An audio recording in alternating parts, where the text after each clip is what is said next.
Allô Radiolac, les recettes du bien-être.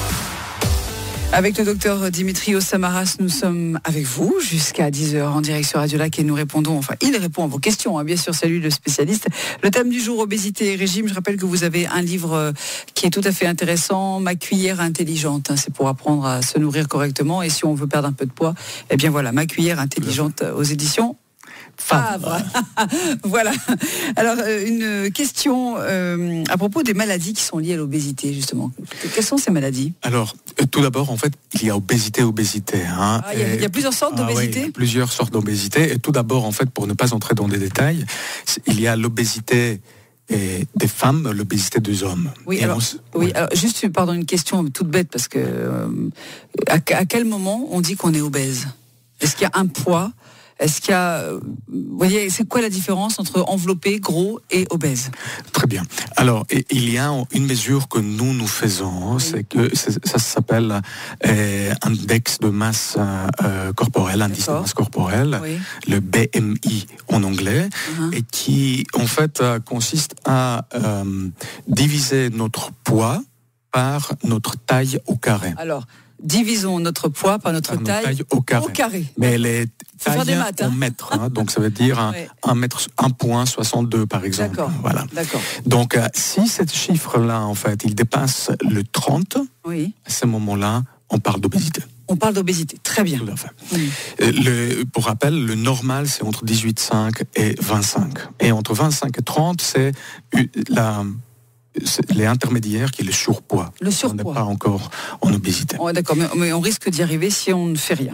Alors, plusieurs sortes d'obésité, disiez-vous ? Plusieurs sortes d'obésité, mais il y a deux qui sont principales. C'est-à-dire, en fait, c'est l'obésité un peu féminine, qui veut dire en fait qu'on est plus enveloppé au niveau des hanches, et il y a par la suite l'obésité masculine où on est plus enveloppé au niveau du ventre. Du ventre. Et ces deux types d'obésité ne vont pas avoir exactement la même influence sur notre risque de devenir malade. Et on sait en fait que là-dessus, les hommes, on est beaucoup moins favorisés que les femmes, parce que justement, en fait, en ayant de la graisse surtout intra-abdominale, donc entre les viscères. C'est une graisse qui est très très mauvaise, ça. C'est les hommes, vous le dites, mais c'est aussi chez les femmes. Oui, mais pour une femme, pour qu'elle puisse avoir cette graisse, disons en fait, il faut qu'elle arrive à des surpoids qui sont plus importants que pour un homme. Déjà, un homme, il peut avoir une accumulation de cette graisse en étant en fait déjà juste en surpoids et pas en obésité. Et donc cette graisse intra-abdominale, intraviscérale, et elle va créer en fait une dysfonction métabolique, un stress oxydatif comme on dit. Et ceci en fait va créer une inflammation chronique qui est à l'origine de plusieurs maladies chroniques, c'est-à-dire hypertension, maladie cardiovasculaire, Alzheimer, diabète, même plusieurs types de cancers. On mesure actuellement plus que 13 types de cancers qui sont liés à l'obésité. Donc, ceci a une vraie influence sur notre morbidité. Donc, comme je disais avant, pas seulement en fait par rapport à si on va vieillir et on va décéder plus tôt ou plus tard, parce qu'on sait en fait qu'un obèse, par exemple, il peut perdre jusqu'à 10-12 ans d'espérance de vie par rapport à la population générale, mais aussi par rapport à comment il va vieillir. C'est-à-dire en fait qu'il va avoir la tendance de vieillir beaucoup plus dans la maladie, et on sait que ça a un vrai impact sur la qualité de vie, et des études ont mesuré justement ça en montrant en fait que un obèse, il va vieillir pire que quelqu'un qui boit de l'alcool ou quelqu'un qui fume, ou même l'obésité, elle va avoir un impact plus important sur la qualité de vie quand on vieillit que le vieillissement lui-même. Vous voyez ?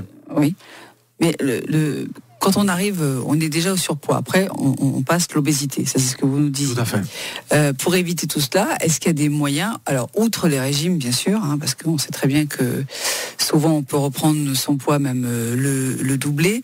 Et je suis pas sûre que quand on a l'habitude de manger des choses grasses et sucrées, passer à la vapeur et aux protéines très légères, c'est pas facile. C'est facile pour personne. Et quand on est dans cet état-là, c'est assez tragique parce qu'on a aussi besoin du sucre et du gras. C'est quelque chose qui est essentiel pour ceux qui vivent l'obésité. Absolument. On entre un tout petit peu dans le cœur du sujet, Sophie. Et donc, la question, c'est justement, en fait, comment on peut changer notre alimentation d'une façon qui peut nous aider à perdre du poids, à avoir un meilleur corps. Maintenant, l'erreur que la plupart des gens font, c'est qu'ils peuvent s'imaginer à faire deux choses. Soit, en fait, manger d'une façon spontanée où tout est permis, ou faire un régime qui est restrictif, j'arrête le sucre, j'arrête les gras, j'arrête. Oui, mais ça, c'est terrible, même pour le mental. Enfin, je veux dire, c'est invivable. Alors, c'est invivable, mais surtout, en fait, ça marche pas. D'accord. On sait très bien que ça marche pas. Donc, toute la question, en fait, par rapport à l'optimisation nutritionnelle, comme je dis moi, c'est que on trouve notre façon, faire des petites améliorations par rapport à tout, et c'est permettre d'avoir tout, en fait, dans notre alimentation, pouvoir le mettre à certaines quantités, à certains moments, qui ne nous pénalisent pas et surtout qui ne nous frustrent pas. Parce que si, à travers un changement alimentaire, nous sommes frustrés, on ne va jamais pouvoir le faire pendant longtemps. La frustration, c'est terrible pour le cerveau, quoi. Enfin, c'est clair. Mais est-ce qu'on entend souvent des personnes qui sont en obésité parler d'anneau gastrique, ça marche vraiment? Alors, l'anneau gastrique. Vous conseillez pour quelqu'un qui a vraiment envie de perdre du poids, mais qui n'a pas la volonté, mais même pas, c'est au-delà de la volonté, quoi. C'est le mental de faire un régime. Alors, ces genres de méthodes peuvent marcher parfois. Ah bon? Comme on dit, en fait, un kickstart. C'est-à-dire, en fait, que ça aide la personne un tout petit peu à avoir cette euphorie de la perte rapide au départ. Mais on ne peut pas, en fait, se baser là-dessus pendant longtemps. Et les exemples de gens qui ont été appliquer de telles méthodes, et par la suite, en enlevant l'anneau gastrique, en enlevant le ballon, en enlevant je sais pas quoi, ils ont repris le poids. Mais attendez, ces méthodes-là, on les garde pas longtemps?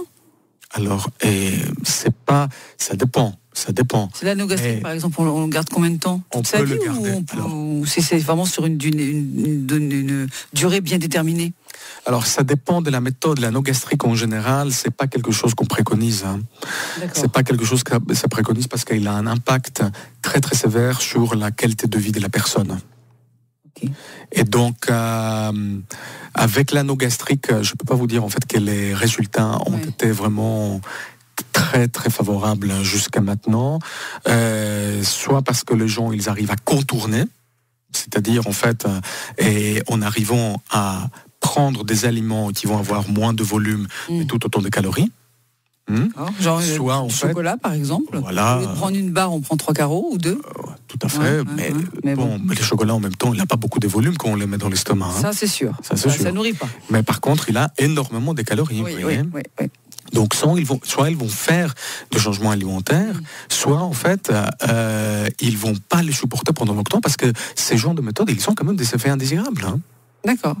C'est pas facile, c'est-à-dire c'est pour ça que je vous interroge là-dessus, parce que je sais qu'il y a des personnes qui sont sans doute à l'écoute de Radio Lac et qui se posent des questions. D'ailleurs, si vous avez tenté l'expérience, si vous avez eu ou si vous avez un anneau gastrique, n'hésitez pas à nous dire comment vous vous sentez, comment vous mangez. Ça nous intéresse, partagez votre avis, partagez vos opinions. 079 91 8 3000. On se retrouve dans un instant.